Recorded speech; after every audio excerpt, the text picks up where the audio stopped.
Hey,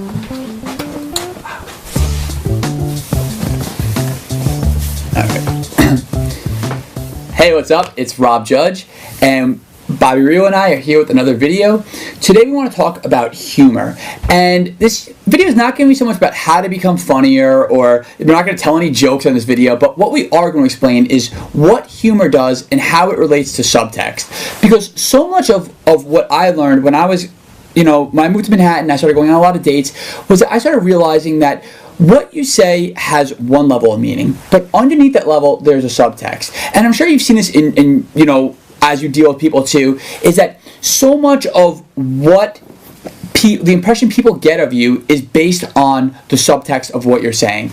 And to give a quick example of that, in one of our previous videos, we were discussing the idea that if you sort of make a joke or sort of playfully talk about a topic like dating disasters, and a girl starts telling a story about a guy who maybe was a little needy on a date, or he did something that really conveyed way too much interest way too early on.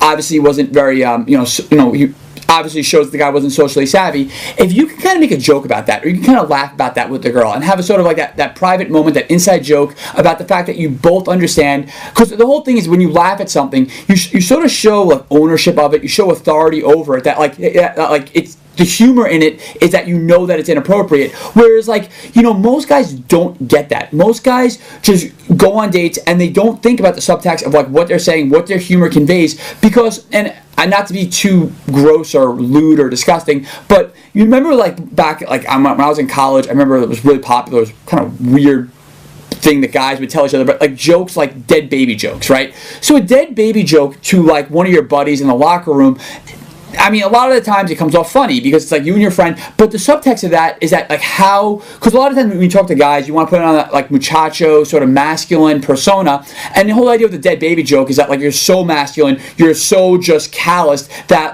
the idea of a dead baby is funny. And when you're just amongst the guys, a lot of the times guys will find that sort of humor funny. But the thing is that when you're interacting with a female, if you told a girl a dead baby joke, it would go over horribly, and trust me, because I may or may not have fallen victim to that.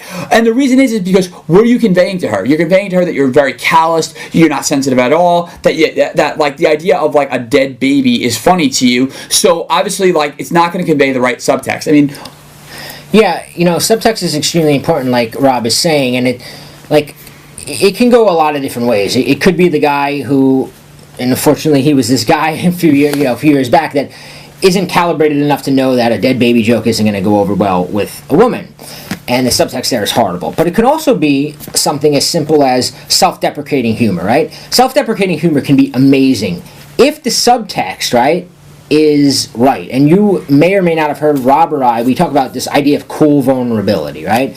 And that's the idea that when you're telling a self-deprecating thing, there should be an underlying cool vulnerability that's being displayed. That way the woman laughs at the joke, but she also kind of feels I'm getting to know him, he's kind of cool.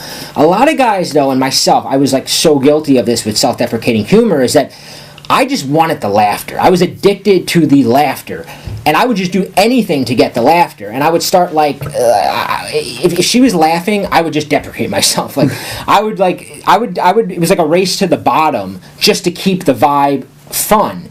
And nothing I was saying was making her go, oh, this is kind of an attractive guy. Everything I was saying was getting her laughing, and this is the old thing you might have heard in elementary school. Is she laughing with you, or is she laughing at you? Well, she was laughing at me, and I didn't know because I was just naive.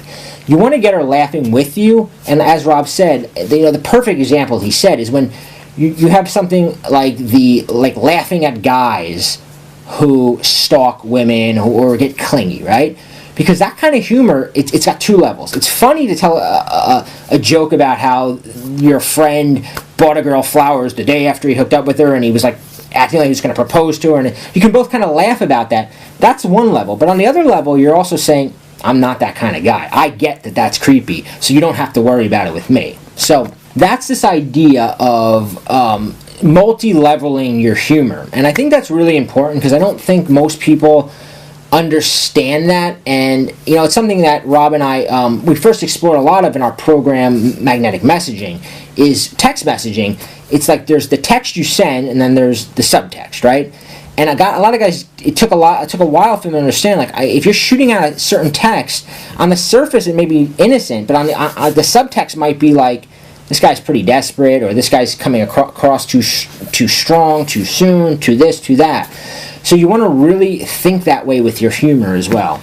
You know, I could not agree more. And that's the thing. I mean, humor, it's just, it's tough because a lot of guys think, oh, okay, just to be funny, I just need to get a girl laughing. If she's laughing, things are going great. And I had dates where I had girls laughing their ass off, and then the end of the day came, and it was like, oh, you know, I never heard from her again. And the reason is because what is your humor saying about you? Because humor can be an incredibly, incredibly powerful tool if it's used in the right way, when you're using it with the right subtext.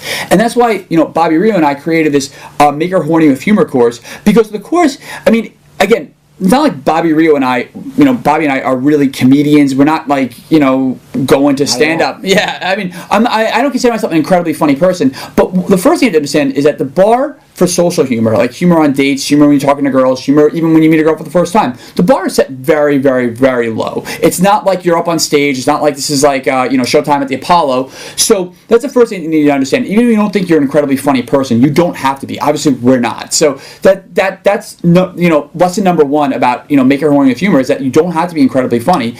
And lesson number two is that there's a big difference between humor and attractive humor. And attractive humor contains the right subtext. There are just certain things that girls find funny because they're women and because they've had certain experiences that as guys we don't totally understand, but like when we can tap into that, it conveys so much awesome subtext. It conveys so much value. It just makes you come off so much more attractive than when you're just trying to be a clown and just trying to entertain her and just trying to getting her laughing. Because that is not an effective strategy. Yes, and what Rob also we wanted to mention with Make Her Horny with Humor is that it's the subtext is important, the attractive humor style is important, but one thing that guys often miss, right, is that there's also like there's also an end game.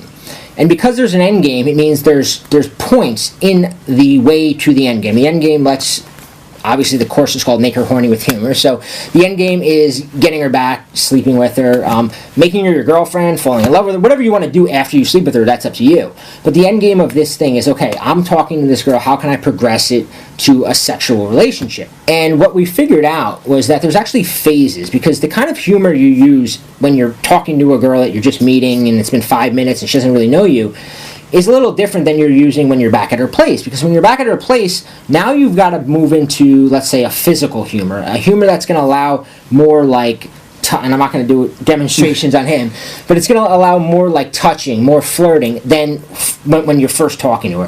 There's also the connection humor, where at some point, you know, she's got to go, I kind of feel like I know this guy, I get him. So a lot of guys, like, if you stay in the one type of humor too long, she never gets that moment of going, I get this guy. He's not just some clown that is making these funny jokes. I also get him, you know. So there's a lot of other things that we incorporated into it, and it's 5 phases. We walk you through each phase of humor, and within each phase, we also tell you how to incorporate, as Rob said, the most important thing, which is the subtext, because the subtext is what keeps generating that snowballing attraction that makes her horny with humor. So check out the link below and let us know what you think about this video. If you have any other questions about humor, we'd love to hear them.